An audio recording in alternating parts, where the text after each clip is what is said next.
তোরা গ্রামে ঢুকবি না। চাচা আমার কথাটা একবার শোনেন। তোর কোনো কথা শুনবো না, লাগা মার। বন্ধুরা welcome back to my channel. আপনারা কেমন আছেন? আশা করি ভালো আছেন। আপনারা ভালো থাকুন, সুস্থ থাকুন। আপনাদের সামনে আপডেট নাটক নিয়ে এলাম, মানিকপুর 2, সালমা ও টনির জুটি। তো চলুন আমরা দেখে নেব এই নাটকটি কেমন হয়েছে। লেটস প্রমাণ। এই দেখ প্রমাণ। শাকিল এখানে দাদাগিরি করতে এসেছে কেন? কারণ এই গ্রামটা শাকিলকে বিক্রি করেছে এই গ্রামের মানুষ টনির দ্বারাই। সেটা আপনারা অবশ্যই দেখেছেন পার্ট 1-এ। তো চলুন আমরা দেখে নেব নেক্সট ভিডিওটি। Let's go.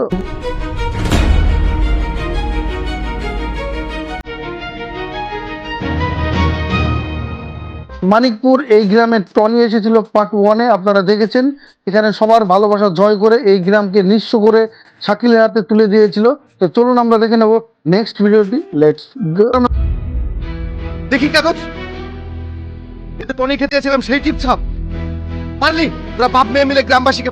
দেখলাম এই কাগজগুলোতে সবার টিপস হয়ে আছে, আর এই গ্রামটা টনি সবার কাছ থেকে ভুগিয়ে শাকিলকে বিক্রি করে দেয়। তো চলুন আমরা দেখে নেব এখন এই গ্রামের মানুষ কি করবে, সেটা আমরা দেখবো নেক্সট ভিডিওতে। Let's go. আপনি তো ভুল হচ্ছে, আমি এরকম কিছু করিনি। চুপ, বেঈমান বিশ্বাসঘাতক, কিসের এত পীড়িত?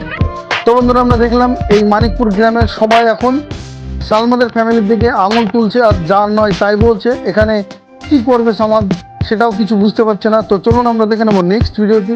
Let's go. আর তুই কেমন বাপ, নিজের মেয়েকে একটা অজানা ছেলের পিছনে লেলিয়ে দিতে লজ্জা করে না? আমরা দেখলাম সালমাকেও যা নয় তাই বলছে, কারণ এখানে সালমা ও টনির তাদের দুজনের একটা সম্পর্ক তৈরি হয়েছিল। আর এখানে সামাদকে কিভাবে অপমান করছে সেটা তো আপনারা দেখলেন। তো চলুন আমরা দেখে নেব নেক্সট ভিডিওটি। Let's go. আমাদেরকে নিঃস্ব করতে কত টাকা খেয়েছিস? বলাই দড়ি জোটে না, জানোয়ার। তাকে ভালোবাসার জন্য। তো চলুন আমরা দেখে নেব এখানে সামাদ কি করতে চলেছে। এত অপমান কি সহ্য করতে পারবে সেটা আমরা দেখবো নেক্সট ভিডিওতে। Let's go.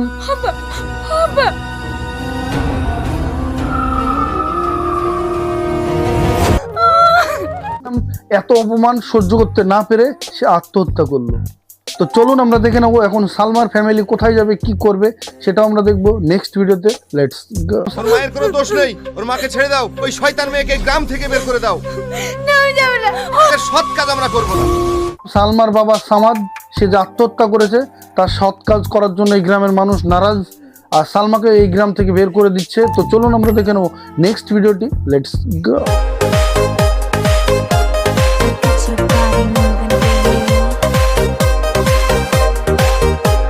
মানিকপুর পার্ট 1 নাটকে আপনারা দেখেছেন মানিকপুরের উপকার করতে গিয়ে সবার জমি বিক্রি করে সে এখন অ্যাশ করছে, সে এখন রঙিন জীবন যাপন করছে, বাড়িতে মেয়ে নাচাচ্ছে।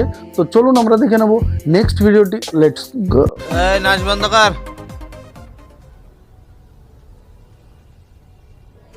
এলে টাকালে। এই পল্লিগ্রাম টিভির ওনার রবিউল শেখ, ওনাকে অসংখ্য অসংখ্য ধন্যবাদ। এই মানিকপুর নাটকের ডিরেক্টর হারুন ভাই, ওনাকে অসংখ্য ধন্যবাদ। এখানে টনি ও রাকেশ যে এনজয় করছিল, তারপরে মেয়েটি চলে যাওয়ার সময় তাকে এক বান্ডিল হাতে টাকা দিল। তার কিসের অভাব? তার তো এখন প্রচুর টাকা। তো চলুন আমরা দেখে নেব নেক্সট ভিডিওটি। লেটস ঠিক আছে যা, কালকে আবার দেখা হবে।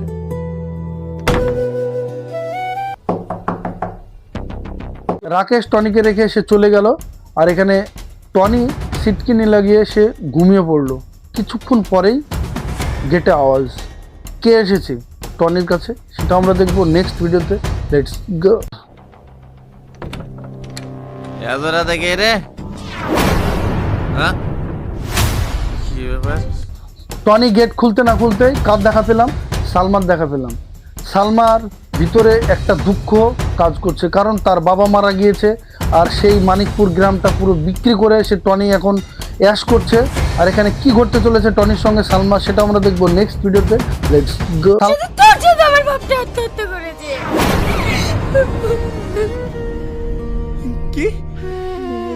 সালমার মুখে শুনলো যে তার বাবা নাকি মারা গিয়েছে। এটা শুনে টনি একটু দুঃখ পেল। কারণটা হচ্ছে যে এই গ্রামের মানুষ মানিকপুরকে খুব ভালোবাসতো, আর সেখানে টনি ভাবতেও পারেনি যে এই গ্রামের জন্য কেউ আত্মহত্যা করবে। এখানে টনি ও সালমা কি কোনো প্ল্যান বের করবে? টনি কি সালমার কোনো উপকারে আসবে সেটাও আমরা দেখবো নেক্সট ভিডিওতে। Let's go. হাত দিয়ে আমি সবার সম্পত্তি কেড়ে নিয়েছি, সে হাত দিয়ে আমি সবার সম্পত্তি সবাইকে ফিরিয়ে দেব। টনি সালমাকে কি বলল যে আমি যে হাতে গ্রামটাকে শেষ করেছি সেই হাতে আমি সবার কাগজ ফিরিয়ে দেব। এখানে টনি সালমাকে একটা আইডিয়া দিল, প্ল্যান দিল। কি প্ল্যান দিল সেটাও আমরা দেখবো নেক্সট ভিডিওতে। Let's go. না ভাই, আমি তোমাকে ছাড়া এখানকার কাউকে বিশ্বাস করি না। এ আমার হেফাজতে থাকবে, যেন তোমার আমার কেউ ক্ষতি না করতে। সালমাকে নিয়ে টনি শাকিলের কাছে গেল, আর সেখানে শাকিলকে কি বলল যে আমাকে মারতে এসেছে এত দূর পর্যন্ত, আর একে বিশ্বাস নেই, একে আমার দায়িত্বে দাও।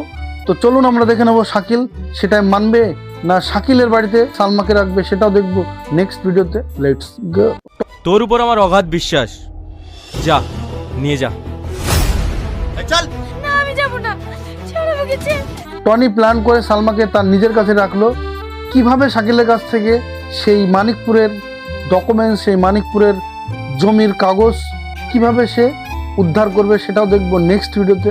Let's go. আবার দিন নয় আমার কাছ থেকে দলিল আদায় করবে। হ্যাঁ তাই নাকি?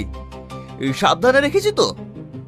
শাকিলের কাছ থেকে কিভাবে দলিলগুলো বের করতে হবে সেটা কিন্তু টনির মাথায় চলে এসেছে।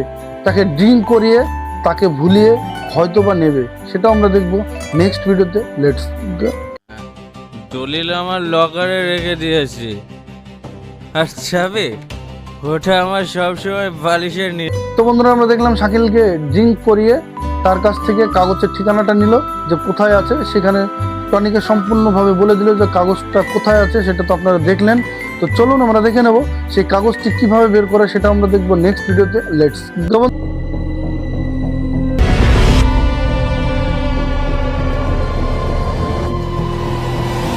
বন্ধুরা আমরা দেখলাম যে টনি কাগজগুলো বের করে সে এখান থেকে নিয়ে গেল, আর কাগজটা বের করে নিয়ে যাওয়ার পরে সে কি সেই মানিকপুরে আবার যাবে সেটাও আমরা দেখবো নেক্সট ভিডিওতে। Let's go. ভাই ভাই, সালমা আমার টনি খেলে গ্রামে আসছে। সালমা টনিকে কতটা ভালোবাসে ওকে ভালোবাসা না বুঝিনি। মানিকপুর 2 নাটকটি কেমন লাগলো, সালমা ও টনির অভিনয় কেমন লাগে আপনাদের অবশ্যই কমেন্টে বলবেন। ভিডিওটি ভালো লাগলে অবশ্যই বেশি বেশি শেয়ার করুন, সবাইকে দেখার সুযোগ করে দিন। এই নাটকটি দেখতে আমার ডিসক্রিপশনের নিচে লিঙ্ক দেওয়া আছে, সেখান থেকে পুরো নাটকটি দেখে আসুন। পল্লিগ্রাম টিভির ওনার রবিউল ভাই, রবিউল শেখ, ওনাকে অসংখ্য অসংখ্য ধন্যবাদ। মানিকপুর নাটকের ডিরেক্টর হারুন ভাই, ওনাকে অসংখ্য ধন্যবাদ। আবার দেখা হবে নেক্সট ভিডিওতে। আপনারা ভালো থাকবেন, সুস্থ থাকবেন, বাই।